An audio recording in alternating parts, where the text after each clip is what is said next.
ದೇಶದಾದ್ಯಂತ ಕೊರೋನಾ ಲಸಿಕೆ ಅಭಿಯಾನ ನಡೀತಾ ಇದೆ. ಕಣಿಯೂರು ಗ್ರಾಮದ ಪದ್ಮುಂಜ ಪ್ರಾಥಮಿಕ ಆರೋಗ್ಯ ಕೇಂದ್ರ ಮತ್ತು ಕ್ಷೇಮ ಕೇಂದ್ರದಲ್ಲಿಯೂ ಕೊರೋನಾ ಲಸಿಕಾ ಅಭಿಯಾನ ನಡೆದಿದ್ದು, ಇಲ್ಲಿಯವರೆಗೆ ಕೊರೋನಾ ಲಸಿಕೆ ಅಭಿಯಾನಕ್ಕೆ ಉತ್ತಮ ಸ್ಪಂದನೆ ಸಿಕ್ಕಿದೆ. ಕೊರೋನಾ ಲಸಿಕೆ ಬಗ್ಗೆ ಎಷ್ಟೇ ಜಾಗೃತಿ ಮೂಡಿಸಿದ್ರೂ, ಮಾಹಿತಿ ನೀಡಿದ್ರೂ ಜನ ಲಸಿಕೆ ಪಡೆಯುವುದಕ್ಕೆ ಹಿಂದೇಟನ್ನ ಹಾಕ್ತಿದ್ದಾರೆ. ಆದರೆ ಪದ್ಮುಂಜದಲ್ಲಿ 85 ವರ್ಷದ ಹಿರಿಯರೊಬ್ಬರು ಲಸಿಕೆ ಪಡೆದುಕೊಂಡಿದ್ದಾರೆ. ಇದಿಷ್ಟೇ ಅಲ್ಲದೆ 101 ವರ್ಷದ ಅಜ್ಜಿಯೊಬ್ಬರು ಧೈರ್ಯದಿಂದ ಕೊರೋನಾ ಲಸಿಕೆ ಹಾಕಿಸಿಕೊಂಡು ಎಲ್ಲರಿಗೂ ಮಾದರಿಯಾಗಿದ್ದಾರೆ. ಇನ್ನು ಲಸಿಕೆ ಅಭಿಯಾನದ ಬಗ್ಗೆ ಮಾತನಾಡಿದ ಕಣಿಯೂರಿನ ವೈದ್ಯಾಧಿಕಾರಿ ಡಯಾನಾ ಅವರು, ಲಸಿಕೆ ಬಗ್ಗೆ ಯಾವುದೇ ರೀತಿ ಆತಂಕ ಬೇಡ. ಬಿಪಿ, ಶುಗರ್, ಕ್ಯಾನ್ಸರ್ ಇಂತಹ ಯಾವುದೇ ಸಮಸ್ಯೆ ಇದ್ರೂ ವೈದ್ಯಾಧಿಕಾರಿಗಳ ಜೊತೆ ಮಾತನಾಡಿ ಲಸಿಕೆ ಪಡೆದುಕೊಳ್ಳಿ ಎಂದು ಸಲಹೆಯನ್ನ ನೀಡಿದರು. ಆರೋಗ್ಯವಾಗಿದ್ದೇವೆ ಮತ್ತು ನಾವು ನಮ್ಮ ಉದಾಹರಣೆಯನ್ನು ಕೊಡುವಾಗ ಅವರು ಜಾಸ್ತಿ ಒಲವು ಕೊಟ್ಟಿದ್ದಾರೆ. ಈಗ ನಮ್ಮ ಪ್ರಾಥಮಿಕ ಆರೋಗ್ಯ ಕೇಂದ್ರದಲ್ಲಿ ನಮಗೆ 10 ಉಪಕೇಂದ್ರಗಳಿದೆ. ಆ ಉಪಕೇಂದ್ರಗಳಲ್ಲಿ ನಾವೀಗ ನಮ್ಮ PSC ಇಲ್ಲಿ ಪ್ರಾಥಮಿಕ ಆರೋಗ್ಯ ಕೇಂದ್ರದಲ್ಲಿ ವಾರದಲ್ಲಿ 4 ದಿನ ಲಸಿಕೆ ಕೇಂದ್ರವನ್ನಾಗಿ ಮಾಡಿ ಲಸಿಕೆಯನ್ನು ಕೊಡ್ತಾ ಇದ್ದೇವೆ. ಪ್ರತಿದಿನ ನಮ್ಮಲ್ಲಿ ಒಂದು 50ಕ್ಕಿಂತ ಹೆಚ್ಚಿನ ಸಂಖ್ಯೆಯಲ್ಲಿ ಲಸಿಕೆಯನ್ನು ನಾವು ಕೊಡ್ತಾ ಇದ್ದೇವೆ. ಮತ್ತು ನಮ್ಮ ಉಪಕೇಂದ್ರಗಳಲ್ಲಿ ವಾರದಲ್ಲಿ ಸೋಮವಾರ ಮತ್ತು ಗುರುವಾರ ಒಂದೊಂದು ಉಪಕೇಂದ್ರ 10 ಉಪಕೇಂದ್ರ ಇದೆ.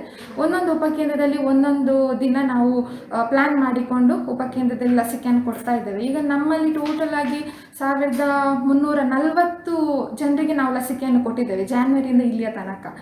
ನಿನ್ನೆಯೂ ನಾವು ಇಲ್ಲಿ ನಮ್ಮ ನಾಳದಲ್ಲಿ ಕ್ಯಾಂಪ್ ಇಟ್ಟಿದ್ವಿ, ಅಲ್ಲಿ 107 ಮಂದಿ ಕೊಟ್ಟಿದ್ದೇವೆ. ಹಾಗೆ ಮಚ್ಚಿನ ಪ್ರಾಥಮಿಕ ಆರೋಗ್ಯ ಕೇಂದ್ರ ಏನಿದೆ ಬಳ್ಳಮಂಚದಲ್ಲಿ, ಅದು ನಮಗೆ ಸೇರ್ತದೆ, ಅಲ್ಲಿ 76 ಮಂದಿಗೆ ಲಸಿಕೆಯನ್ನು ಕೊಟ್ಟಿದ್ದೇವೆ.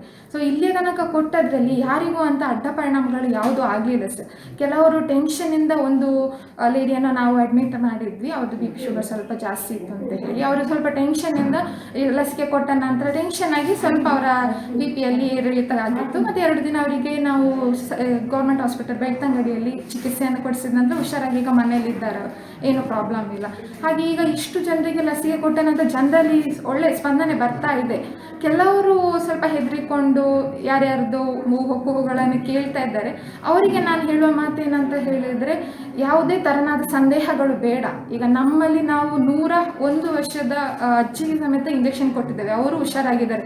ಇಳಂತಿಲದವರು ಒಬ್ಬರು ಅಜ್ಜಿ ಲಾಸ್ಟ್ 2 ವೀಕ್ಸ್ ಬ್ಯಾಕ್ ನಾವು ಕೊಟ್ಟಿದ್ದೇವೆ ಇಂಜೆಕ್ಷನನ್ನು, ಅವರು ಹುಷಾರಾಗಿದ್ದಾರೆ. ಯಾವುದೇ ಥರನಾದ ಆತಂಕಗಳು ಬೇಡ, ಊಹಾಪೋಹಗಳಿಗೆ ನೀವು ಕಿವಿ ಕೊಡಬೇಡಿ.